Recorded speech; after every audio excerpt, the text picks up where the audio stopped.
ఇప్పటికైతే అపాయింట్మెంట్ లేదు, పొత్తుల గురించి మీ రాష్ట్ర నాయకత్వంతో అధిష్టానం మాట్లాడింది లేదు.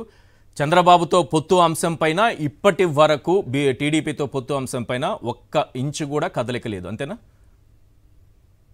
ఇప్పుడు మీకు ఒక్కటి ఇంకోసారి గుర్తు చేస్తాను. నిన్న ఒడిశా రాష్ట్రంతోనూ ఒడిశా రాష్ట్ర బీజేపీ కోర్ కమిటీతో జేపీ నడ్డా గారు మీట్ అయ్యారు. అవును. ఆ డిస్కషన్ అయిపోయిన తర్వాత ఆ బయటకు వచ్చినటువంటి ఒడిశా బీజేపీ నాయకులు ప్రెస్ కి చెప్పింది ఏంటంటే, ఓకే, ఇక్కడ బీజు జనతా దళతో పొత్తు విషయం మీద చర్చ జరిగింది. వెళ్ళాలా వద్దా అన్నది, వెళ్దామని వద్దని మన ఒంటరిగా ఉన్నామని కూడా చర్చ జరిగింది. ఫైనల్ గా మేము అగ్రనాయకగా వదిలేసాం. ఒకవేళ పొత్తులంటే చేస్తే మీరు నిర్ణయం తీసుకోండి, దేనికన్నా మేము సిద్ధంగా, ఒంటరిగా సిద్ధంగానో దీనికన్నా సిద్ధంగానో అది చెప్పారు. సో అటువంటి చర్చ ఏదన్నా ఆంధ్రప్రదేశ్ లో జరిగితే మా అగ్రనాయకత్వం కూడా చెప్పుదు కదా. నాకు తెలిసినటువంటి చెప్తున్న వివరాలు మీ ద్వారా ప్రజలకు చెప్తున్నాను. వాళ్ళు చెప్పిందే చెప్తాను, ఎందుకంటే నేను ఒక రాష్ట్ర అధికార ప్రతినిధిగా నా సొంత కవిత్వాలు చెప్పగా చెప్పే అధికారం నాకు లేదు. మా అగ్రనాయకత్వం చెప్పిన విషయాలు, పొత్తు విషయం ఎటువంటి చర్చ నిన్న జరగలేదని చెప్పారు. అది ఈ రోజు కొన్ని పేపర్లో కూడా రాశారు.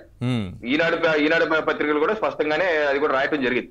సో అదండి, ఏదన్నా ఉంటే 2-3 రోజుల్లో దాని మీద ఫైనలైజేషన్ చేసి చెప్పడం జరుగుతుంది. ఈశ్వర్ గారు రైట్, ఇది ఆ పాయింట్ చెప్పారు కాబట్టి మళ్ళీ ఒకసారి దాంట్లో బీజేడీలో నవీన్ పట్నాయక్ గారిని ఆల్రెడీ రాష్ట్ర స్థాయిలో అక్కడ భువనేశ్వర్లో కొంతమంది బీజేపీ నాయకులు కలవడం, వాళ్ళు అంతర్గతంగా నవీన్ పట్నాయక్ ఒక మీటింగ్ పెట్టుకొని వాళ్ళు మాట్లాడుకోవడం, అలాగే ఢిల్లీలో మీ పార్టీ పెద్దలు రాష్ట్ర నాయకత్వాన్ని పిలిపించి వాళ్ళు మాట్లాడుకోవడం, రెండు వైపుల నుంచి సానుకూలమైనటువంటి స్పందన ఇటు రాష్ట్రం నుంచి అటు కేంద్రం నుంచి అంటే బీజేపీ నుంచి, రెండు వైపుల బీజేపీ బీజేడీ రెండు నుంచి సానుకూలమైనటువంటి పరిస్థితులు వచ్చాయి. కానీ ఇక్కడ ఆంధ్రప్రదేశ్లో రాష్ట్ర ప్రజలందరూ వినాలి, చంద్రబాబు పవన్ కళ్యాణ్, చంద్రబాబు కూడా నోరు మెదపరు, ఒక్క పవన్ కళ్యాణ్ మాత్రమే బీజేపీతో పొత్తు పెట్టుకుంటా, బీజేపీతో కలిసి వెళ్తా, బీజేపీ మాతో రావాల్సిందే, బీజేపీ వెళ్లాల్సిందే, బీజేపీ ఉండాల్సిందే, వాళ్ళ కోసం సీట్లు ఇస్తాం, వాళ్ళ కోసం ఏమైనా చేస్తాం, ఈ త్యాగం చేస్తా, ఆ త్యాగం చేస్తా, తిట్లు తింటా, చెంపదెబ్బలు తింటా, గిల్లించుకుంటా, ఇన్ని ఆయనే మాట్లాడుతున్నారు. కానీ మీ రాష్ట్ర నాయకులు ఎవరూ కూడా చంద్రబాబు దగ్గరికి వెళ్ళి పొత్తు విషయంలో మాట్లాడారా? మనకి అక్కడ జరిగింది, ఒరిస్సాలో జరిగింది, ఇక్కడ ఎందుకు జరగలేదు? నిజంగా పొత్తు పెట్టుకోవాలని బీజేపీకి ఉంటే ఎస్ నవీన్ పట్నాయక్ని అక్కడ కలిసినట్టుగా ఇక్కడ కూడా చంద్రబాబుని కలిసేవాళ్ళు.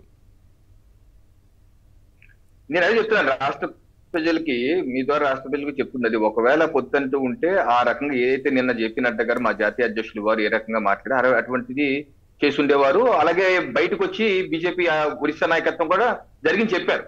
సో మా నాయకత్వంకి అటువంటి కోర్ కమిటీ సమావేశం జరగలేదు, అటువంటి చర్చే జరగలేదని చెప్పేసి అగ్రనేతలు ఇద్దరు, సోమవీర్రాజు గారు, పురంధేశ్వరి గారు ఇద్దరు ఒకే మాట చెప్పారు. సో ఈ నేపథ్యంలో పొత్తుల వ్యవహారం మాత్రం చర్చకి రాలేదని మాత్రం నేను స్పష్టంగా చెప్పదలుచుకున్నాను.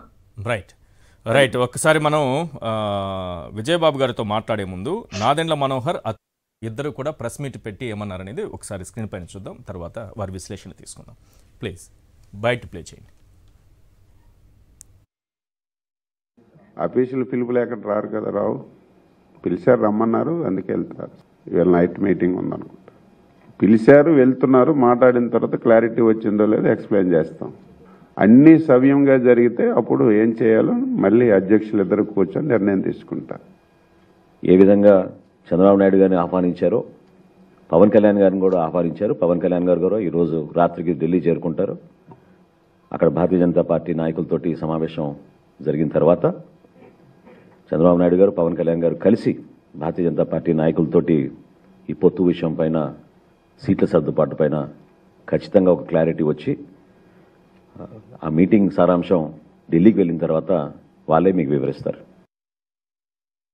ఎస్ విజయబాబు గారు, ఇప్పుడే అందిన సమాచారం ఏంటంటే సార్ చెప్పండి సార్. కటింగ్ చేశారు. అచ్చెన్నాయుడు గారు ఏమన్నారంటే, చంద్రబాబు నాయుడు గారు వెళ్తున్నారు కానీ పవన్ కళ్యాణ్ గారు వెళ్తున్నారు ఏదో నాకే తెలియదు, ఆయన ఒక్కడే వెళ్తున్నారు అని కూడా అన్నారు. రాత్రికి వెళ్తారు. సో వెళ్తున్నారు, ఎవరెవరు వెళ్తున్నారు? ఇప్పుడే అందిన సమాచారం ఏంటంటే పవన్ కళ్యాణ్ వెళ్ళారా పీసీఆర్? ఎస్, చంద్రబాబు నాయుడు గారు ఢిల్లీ చేరుకున్నారు, మరి కాసేపట్లోనే పవన్ కళ్యాణ్ చేరుకోబోతున్నారు. ఇది ఇప్పటి వరకు ఉన్నటువంటి సమాచారం.